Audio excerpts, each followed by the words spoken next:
ہے کہ پیغمبر اکرم حضرت محمد مصطفیٰ صلی اللہ علیہ وسلم فرماتے ہیں کہ جو شخص سورہ طلاق کی تلاوت کرتا رہے گا مسلسل سے مراد روزانہ کی بنیاد پر جو شخص سورہ طلاق کی تلاوت کرے گا پروردگار عالم اسے ایسی توبہ کا موقع فراہم کرے گا کہ وہ دوبارہ گناہ کی طرف نہیں لوٹے گا۔ اسی طرح روایات میں ملتا ہے کہ پیغمبر اکرم صلی اللہ علیہ وسلم فرماتے ہیں کہ جو شخص سورہ تحریم کی تلاوت کرے پروردگار عالم اسے توبۃ النصوح کا موقع فراہم کرے گا۔ اسی طرح محدث نوری روایت کرتے ہیں کہ میں نے ایک دفعہ خواب میں اپنے آقا اپنے مولا امام زین العابدین علیہ السلام کی زیارت کی۔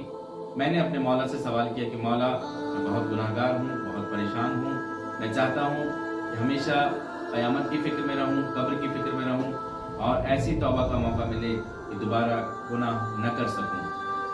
امام فرماتے ہیں اگر تم یہ تمام تر سعادتیں حاصل کرنا چاہتے ہو تو ہمیشہ اپنی زبان